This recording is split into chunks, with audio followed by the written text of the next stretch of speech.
আসসালামু আলাইকুম guys, welcome to our channel family fun with cooks. আজকে আমি আপনাদেরকে দেখাবো প্রচণ্ড ঝাল এবং টক মিষ্টি একটি আম সত্ত্বের রেসিপি। তো প্রথমে আমি 2 কেজি আম নিয়েছি, মানে 12টা আম। এগুলোকে ছিলে পানিতে কিছুক্ষণ ভিজিয়ে রেখে তারপরে এভাবে কেটে নিয়েছি। নিয়ে আমি 1 টেবিল চামচ পরিমাণ লবণ দিয়ে এটাকে সেদ্ধ করে নিয়েছি। এই পর্যায়ে চাইলে আপনারা ঠান্ডা করে ব্লেন্ডার করে নিতে পারেন, বাট আমি সেটা করলাম না। আমি সরাসরি আমসত্ত্ব করে নিচ্ছি। এখানে আমি 1 কাপ নিয়েছি, 2 কেজি আমের জন্য 1 কাপ নিয়েছি চিনি। আর আচারের এই মশলাটা নিয়েছি 2 চা চামচ পরিমাণ। এই মশলাটার রেসিপি আমার চ্যানেলে দেওয়া আছে, এই ভিডিওটা। আর এখানে দিয়ে দিচ্ছি 2 চা চামচ পরিমাণ চিলি ফ্লেক্স, মানে শুকনো মরিচ শুকিয়ে গুঁড়ি করে নিয়েছি। আর এখানে দিলাম 1/2 চা চামচ পরিমাণ তেল, 1/2 চা চামচ পরিমাণ কালো জিরা। এটা অপশনাল, এটা দাঁতের নিচে পড়লে খেতে ভালো লাগে, সেই ক্ষেত্রে দিয়েছি। আর আমার মনে হয়েছে যে আরেকটু লবণ লাগবে, তো আমি আরও 1 টেবিল চামচ পরিমাণ লবণ আর 2 টেবিল চামচ পরিমাণ বিট লবণ দিয়েছি। বিট লবণের রেসিপিটা আমার চ্যানেলে দেওয়া আছে।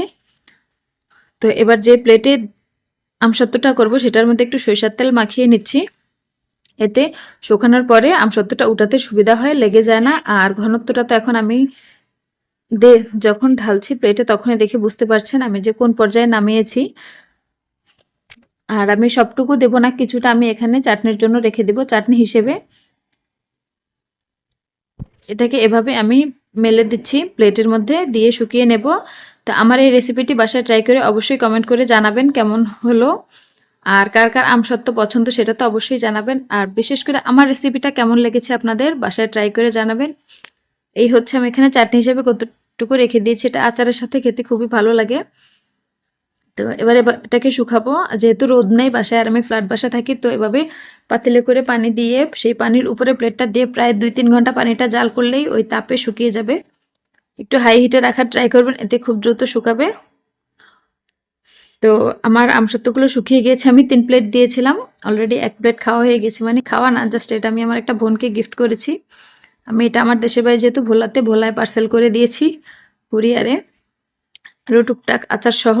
তো এখন আমি বাকি যে 2টা আছে ওই 2টা কেটে দেখাচ্ছি। আমার ভিডিওটি যদি ভালো লাগে তাহলে অবশ্যই like, comment, share and subscribe করে পাশে থাকা বেল বাটনটি ক্লিক করে অল নোটিফিকেশনে দিয়ে রাখবেন, যাতে আমি নতুন কোনো ভিডিও আপলোড দেওয়া মাত্রই আপনাদের কাছে নোটিফিকেশন চলে যায়। আর সম্পূর্ণ ভিডিওটি না টেনে দেখার জন্য অসংখ্য ধন্যবাদ। আমি যেহেতু এখন আমের সিজন, কাঁচা আমের সিজন, তো আরও কিছু আমের আচার বা বিভিন্ন রেসিপি শেয়ার করব। তো আপনারা কি কি রেসিপি দেখতে চান সেটা অবশ্যই কমেন্ট করে জানাবেন, এতে আমার রেসিপিগুলো দিতে সুবিধা হবে। তো সম্পূর্ণ ভিডিওটি না টেনে দেখার জন্য অসংখ্য ধন্যবাদ। আশা করি ভিডিওটি ভালো লেগেছে। সো আজকের মতো টাটা, আল্লাহ হাফেজ।